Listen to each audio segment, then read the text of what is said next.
ఎప్పుడు morning routine, evening routine అనే చూపించాను. ఎప్పుడు నైట్ రొటీన్ అయితే చూపియలేదు.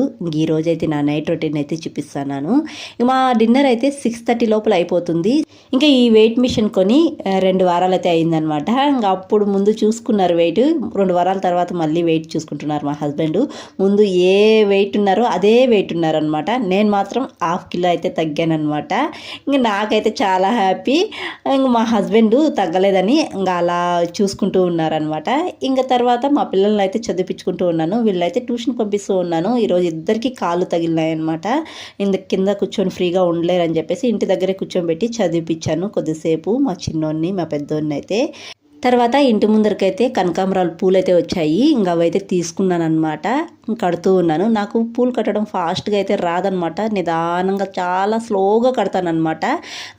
ఎప్పుడు అలవాట్లేదు పూలు కట్టేది.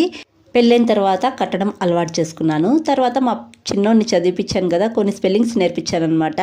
ఇంకా అవైతే వాళ్ళ డాడీకి చెప్తానని తీసుకెళ్ళాడు. కానీ చెప్పేటప్పుడు ఏదైనా మాట్లాడిస్తే మధ్యలో మర్చిపోతున్నాడు అనమాట. ఏం చెప్తున్నాము, స్పెల్లింగ్ ఏంటి అనేది పూర్తిగా మర్చిపోతున్నాడు అనమాట. అందుకు బాగా నేర్చుకోరా తర్వాత చెప్దు అని చెప్పేసి, బాగా నేర్చుకోరమ్మని చెప్పేసి మళ్ళీ చెప్పించుకుంటున్నాడు అనమాట.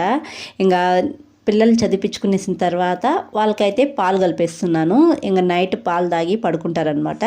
ఇద్దరికి వాళ్ళ డాడీ తెచ్చిన కప్స్ అయితే పాలు అయితే కలిపేశాను. ఇంకా నెక్స్ట్ డే మార్నింగ్ నేను తలస్నానం అయితే చేస్తానమాట.